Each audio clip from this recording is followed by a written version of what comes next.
আসসালামু আলাইকুম। সংবাদে আপনাদের সবাইকে স্বাগত জানাচ্ছি। আমি ফিরোজ তোহা। শুরুতেই সংবাদ শিরোনাম। বাংলাদেশের সর্বশেষ গুরুত্বপূর্ণ আপডেট সংবাদে আপনাকে স্বাগত। শুরুতেই সংবাদ শিরোনাম, পরে বিস্তারিত। শুরুতেই জানিয়ে দিব, ঢাকা জেলা আওয়ামী লীগের কার্যালয়ে আগুন। আওয়ামী লীগ সরকার দীর্ঘ ১৬ বছর ধরে বাংলাদেশে অন্যায় নির্যাতন করে বাংলাদেশের মানুষকে এক ত্রাসের রাজত্ব কায়েম করতে এবং তাদের পদদলিত করেছে। এরই ধারাবাহিকতায় শেখ হাসিনা সরকার আজ তীব্র আন্দোলনের মুখে ভারতে পালিয়ে যেতে বাধ্য হয়েছে। আওয়ামী লীগের ঢাকা জেলা কার্যালয়ে আগুন দিয়েছে আন্দোলনকারীরা। সোমবার ৫ আগস্ট বিকাল ৪টার দিকে শেখ হাসিনা পলানোর পরই তার কার্যালয়ে আগুন দেয় আন্দোলনকারীরা। জানা গেছে, কার্যালয়ে আগুন দেওয়া হলে তখন পাশের গ্যাস সিলিন্ডারের দোকানেও আগুন ছড়িয়ে পড়ে। এরপর জানিয়ে দিব, নড়াইলে মাশরাফি বিন মুর্তেজার বাড়িতে হামলা, ভাঙচুর, লুটপাট। নড়াইলে মহিষখোলা এলাকায় জাতীয় সংসদের হুইপ মাশরাফি বিন মুর্তেজার বাড়িতে ভাঙচুর এবং লুটপাট চালানো হয়েছে। একই সময় আলাদাতপুর এলাকায় জেলা আওয়ামী লীগের সভাপতি এবং জেলা পরিষদ চেয়ারম্যান সুভাষ বোসের বাড়ি ও ভাঙচুর এবং অগ্নিসংযোগ করেছে আন্দোলনকারীরা।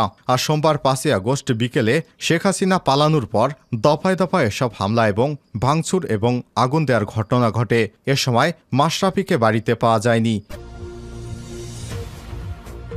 এরপর জানিয়ে দিব, আন্দোলনকারীদের উদ্দেশ্যে আসিফ নজরুলের বার্তা। সেনাপ্রধানের সঙ্গে সাক্ষাতের পর ঢাকা বিশ্ববিদ্যালয়ের শিক্ষক আসিফ নজরুল এবং তার ফেসবুক লাইভ থেকে আন্দোলনকারীদের উদ্দেশ্যে বার্তা দিয়েছেন। সোমবার ৫ আগস্ট তিনি এই বার্তা প্রদান করেন। তিনি তার ফেসবুক লাইভে বলেন, আমার কাছে মনে হয়েছে আমাদের ছাত্র সমাজ এবং জনগণের যে আকাঙ্ক্ষা এবং প্রত্যাশা, সেনাপ্রধান সেটি বুঝতে পেরেছেন। এবারে জানাবো, শেখ হাসিনা দেশ ছেড়ে যায়, হবিগঞ্জে আনন্দ মিছিল এবং মিষ্টি বিতরণ। শেখ হাসিনার পদত্যাগ, দেশ ছেড়ে যায় হবিগঞ্জে বাহুবলে ছাত্র জনতা এবং বিভিন্ন শ্রেণী পেশার মানুষ বিজয় উল্লাস করছে। সরেজমিনে দেখা গেছে, উপজেলার মিরপুর বাজার, বাহুবল বাজার এবং পুটিজুরি বাজারে ঢাকা সিলেট মহাসড়কে বাঁধভাঙা উল্লাস আনন্দ মিছিল এবং মিষ্টি বিতরণ করেছে সাধারণ মানুষ। এছাড়াও খন্দকার মোশারেফ আলম সুজনের নেতৃত্বে পুটিজুরি বাজার থেকে ডুবাই বাজার থেকে দিগম্বর বাজার হেঁটে আনন্দ মিছিল করেন স্থানীয়রা। জানিয়ে দিব, ছাত্রদের ঘরে ফিরে যাওয়ার আহ্বান জানিয়েছেন সেনাপ্রধান জেনারেল ওয়াকারুজ্জামান। ছাত্রদের ঘরে ফিরে যাওয়ার আহ্বান জানিয়েছেন সেনাপ্রধান জেনারেল। তিনি আজ বিকেলে জাতির উদ্দেশ্যে দেয়া এক ভাষণে সব কথা বলেন। সেনাপ্রধান বলেন, রাজনৈতিক ক্লান্তিকাল চলছে, একটি অন্তর্বর্তীকালীন সরকার গঠন করা হবে, সব হত্যার বিচার করা হবে, সেনাবাহিনীর উপর আস্থা রাখুন। আমরা রাজনৈতিক দলের নেতাদের সঙ্গে বৈঠক করছি। এবং সর্বশেষ জানিয়ে দেব, বৈষম্যবিরোধী ছাত্র আন্দোলন নিয়ে যা জানাচ্ছে আন্তর্জাতিক গণমাধ্যম।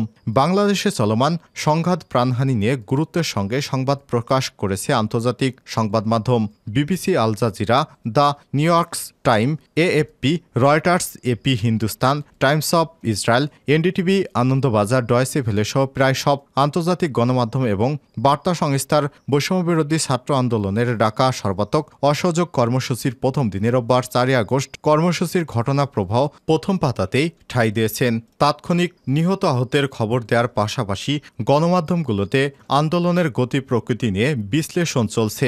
ডয়েচে ভেলে বাংলাদেশের রোববার ৪ আগস্ট পরিস্থিতি নিয়ে বিশ্লেষণমূলক অনুষ্ঠান প্রচার করেছে। কি করে ছাত্র আন্দোলন গণ আন্দোলনের রূপ নিল তা বুঝতে বিশ্বসেরা বিশ্ববিদ্যালয় রাজনীতি গবেষক শিক্ষকের গন্তব্য প্রচার করেছে। এছাড়াও তারা ছাত্র প্রতিনিধিদের সঙ্গেও সরাসরি টেলিফোনে যুক্ত হয়ে দেশের সর্বশেষ পরিস্থিতি এবং আগামী দিনের কর্মসূচি জানতে চেয়েছে। তাদের প্রতিবেদনে উঠে এসেছে সাম্প্রতিককালে সবচেয়ে বেশি নিহত হওয়ার খবর। প্রিয় দর্শক, বাংলাদেশের সংঘর্ষে গতকাল অন্তত ৯১ জনের নিহতের খবর দিয়েছে তারা। তবে বাংলাদেশের পত্রিকা এবং ওয়েবসাইটগুলো থেকে দেখা যায় বাংলাদেশের মৃতের সংখ্যা প্রায় ১১০ জন। আর আজকের মৃতের সংখ্যা এখনও তালিকা হয়তো গণমাধ্যমে আসেনি। সর্বশেষ হাতে আসা খবর অনুযায়ী বিভিন্ন জায়গায় আমার ভাইদের উপর গুলি চালিয়েছে পুলিশ, কিন্তু তাদের মৃতের খবর এখনো আমাদের হাতে আসেনি। প্রিয় দর্শক, এতক্ষণ শুনছিলেন সংবাদ শিরোনাম, এবারে বিস্তারিত। তবে তার আগে বন্ধুরা অনুরোধ থাকবে সংবাদটিতে একটি লাইক দিন। আর বন্ধুরা, এই চ্যানেলে আপনি নতুন হয়ে থাকলে সংবাদটি দেখতে দেখতে চ্যানেলটি সাবস্ক্রাইব করে রাখুন। আর বন্ধুরা, কমেন্ট করে জানিয়ে দিন বিশ্বের কোন দেশ থেকে আপনি এই সংবাদটি দেখছেন এবং শুনছেন। কমেন্ট করে জানিয়ে দিন হাসিনা পদত্যাগে আপনার মূল্যবান মতামত। ঢাকা জেলা আওয়ামী লীগের কার্যালয়ে আগুন। আওয়ামী লীগের ঢাকা জেলা কার্যালয়ে আগুন দিয়েছে আন্দোলনকারীরা। সোমবার 5 আগস্ট বিকেল 4টার দিকে কার্যালয়ে আগুন দেন তারা। জানা গেছে, কার্যালয়ে আগুন দেওয়া হলে তখন পাশে গ্যাসের সিলিন্ডারের দোকানেও আগুন ছড়িয়ে পড়ে। এদিকে রাজধানীতে আওয়ামী লীগের সভাপতি শেখ হাসিনার কার্যালয়ে হামলা চালিয়েছে বিক্ষুব্ধ ছাত্র জনতা। সোমবার ধানমন্ডির 3/A-তে অবস্থিত কার্যালয়ে হামলা চালান তারা। জানা গেছে, কার্যালয়ে হামলার পর সেখানে আগুন লাগিয়ে দেয় তারা। এ সময় তারা বিভিন্ন স্লোগান দিতে থাকে।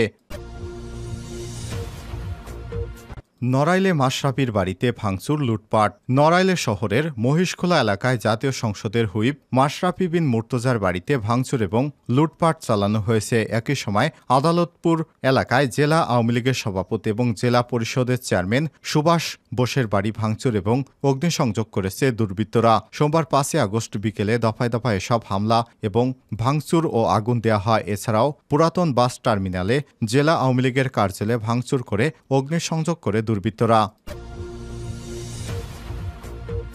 আন্দোলনকারীদের উদ্দেশ্যে আসিফ নজরুলের বার্তা। সেনাপ্রধানের সঙ্গে সাক্ষাতের পর ঢাকা বিশ্ববিদ্যালয়ের শিক্ষক আসিফ নজরুল তার ফেসবুক লাইভ থেকে আন্দোলনকারীদের উদ্দেশ্যে বার্তা দিয়েছেন। সোমবার 5 আগস্ট তিনি এই বার্তা প্রদান করেন। তিনি তার ফেসবুক লাইভে বলেন, আমার কাছে মনে হয়েছে আমাদের ছাত্র সমাজ এবং জনগণের যে আকাঙ্ক্ষা, সে প্রত্যাশা সেনাপ্রধান বুঝতে পেরেছেন। এ সময় তিনি আর বলেন, ইনশাল্লাহ আশা করি আপনাদের জন্য অনেক বড় সুসংবাদ আসছে। আমি শুধু আমার ছাত্র, আমার সন্তান সমতুল্য ছাত্র যারা আছে, তরুণ সমাজ, দেশের মানুষ, আপনাদের কাছে আমার আকুল অনুরোধ, আপনারা একটু ধৈর্য ধরুন, দেশের শান্তি শৃঙ্খলা বজায় রাখুন। ইনশাল্লাহ এখন থেকে আমরা সঠিক পথে অগ্রসর হব। শেখ হাসিনা দেশ ছেড়ে যায়, হবিগঞ্জে আনন্দ মিছিল, মিষ্টি বিতরণ। শেখ হাসিনা পদত্যাগ এবং দেশ ছেড়ে চলে যায় হবিগঞ্জে বাহুবলে ছাত্র জনতা এবং বিভিন্ন শ্রেণী পেশার মানুষ বিজয় উল্লাস করছেন। সরেজমিনে গিয়ে দেখা গিয়েছে উপজেলার মিরপুর বাজার, বাহুবল বাজার, পুটিজুরি বাজার, ঢাকা সিলেট মহাসড়কে বাঁধভাঙা উল্লাস আনন্দ মিছিল এবং মিষ্টি বিতরণ করছে সাধারণ মানুষ। এছাড়াও খন্দকার খোরশেদ আলম সুজনের নেতৃত্বে পুটিজুরি বাজার থেকে দুবাই বাজার, দুবাই বাজার থেকে দিগম্বর বাজার হেঁটে আনন্দ মিছিল করেন স্থানীয়রা। এ সময় ছাত্র জনতা খন্দকার খোরশেদ আলম সুজন বলেন, দীর্ঘদিন পরাধীনতার জিঞ্জিরে আবদ্ধ ছিল পুরো বাঙালি জাতি, আজ আমরা স্বাধীন হয়েছি। আনন্দ মিছিলে থাকা FR হারিস কান্নাকণ্ঠে বলেন, ৭১-এর স্বাধীনতা দেখিনি, আজ দেখে এবং মিছিল থেকে বুঝতে পারলাম স্বাধীনতা আসলে কি। এ উল্লাস শুধু আমাদের নয়, পুরো বাঙালি জাতির। ছাত্রনেতা শাহ রাসিফ বলেন, আমাদের ভাই বোনেরা রক্তের মাধ্যমে আমরা আজ 5 আগস্ট একটি সুন্দর স্বাধীন দেশ পেয়েছি।